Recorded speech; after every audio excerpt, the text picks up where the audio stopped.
the sweetest things for me when I came home from the hospital was our home was clean. We had people in. So I lost my job. I was actually a full-time student and was enrolled in school, and I was working and lost my job because of some health challenges. I was in the hospital for 3 months. What was the illness you mentioned? So I actually was going in for what was supposed to be a simple procedure. I'd just stay overnight. I had an abandoned lead from an old pacemaker, which is a wire that runs to your heart, right? And they wanted to remove it because I'd had a stroke last April. And to be able to have an MRI safely, they had to go in and remove it to be able to do that. So when they went in, they shredded my superior vena cava vein, which is the main vein in your body that pumps blood from your heart to your brain back to your heart. And the chance of survival was less than 1%. And so I had what was supposed to be like a 4-hour surgery was a 12-hour surgery, around there, 12, 14-hour surgery. And the surgeon that originally did the surgery, because my superior vena cava vena was severed, they had to call in a thoracic surgeon. So they called in an emergency thoracic surgeon who came in and did open heart surgery and performed the open heart surgery, but because of the significant damage, they didn't think I would pull through. My surgeon did. She had faith and hope, and but yeah, she was called in to save my life. Wow.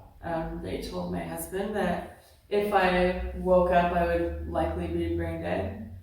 And so that was pretty traumatic, and we've had complications. I've had complications since then. I lost my thumbs up. That's you gotta laugh or cry, right? When trials hit. So lost my thumb, I lost function in my legs. They didn't think I'd be able to walk again. They didn't think I'd be able to talk because my tongue had completely turned black, and they thought I was gonna lose my tongue. And so a lot of impairment that they thought would happen that didn't happen. We received a lot of miracles from the community and family and friends who prayed on our behalf. And one of the sweetest things for me when I came home from the hospital was our home was clean. We had people that had come in, and my husband had cleaned our home, and it was just nice to come home to a clean house. It made me feel good. So when I came to, when I could finally speak, my mom was in the room, he was at work, and I thought it was still August, and by the time I woke up, it was September. So yeah, I had no idea how much time had passed until she had expressed that to me. But I was in a coma. So they put me on a ventilator to help me breathe. Just the significance. So your body carries about 7 units of blood. They replaced 9 units of blood. So that's how much blood I had lost. But they put me on a ventilator, and like you said, they didn't sedate me because they were hoping that I'd wake up. Yes. Well, when you're on a ventilator and you're not sedated, you feel it, and it's miserable. You feel like you're drowning and you can't breathe. And I just, to be honest, I wanted to give up. It was tough. It was a really hard time for me. And so I was on a ventilator for a good week or two. Time frame is such a blur now, and then finally they told him I'd be on it for a few weeks, and after I think just over a week, they pulled me off the ventilator and said, she's doing really good, let's try her. And I was breathing on my own, and so when I finally came to, I was paralyzed, so I couldn't move my arms, I couldn't move my legs. I'm conscious, but I couldn't move. Yeah, conscious, but you couldn't move. Right. So there a lot of times I was in pain, or I was nauseous. I was feeling like I was going to throw up, and so finally I could barely move my hands enough, and I started to sign language. I started to use sign language to my husband because I was trying to tell him I was going to throw up. And so he didn't know sign language, so he went home and printed off the alphabet, came back to the hospital, and I signed to him. And at that point, he could say, "Okay, are you in pain? Are you going to throw up? Are you hurting?" Whatever the case may be, he would ask me questions, and then I would be able to nod my head and say yes. How did you feel when you kind of wake up, like when you have a conscious mind? And how do you feel?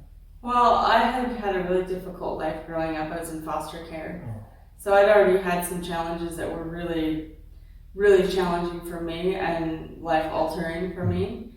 And so I feel like those experiences prepared me for the experience in the hospital, and I feel like that's where I got the strength to fight, was knowing I had already overcome a lot of devastation, a lot of trials and tribulation earlier in life, and so I figured this was Heavenly Father giving me a second chance. God was, giving me a second chance at life, and when I woke up and I was alert and realized the significance, and I didn't know for a while really the significance of my injuries and complications.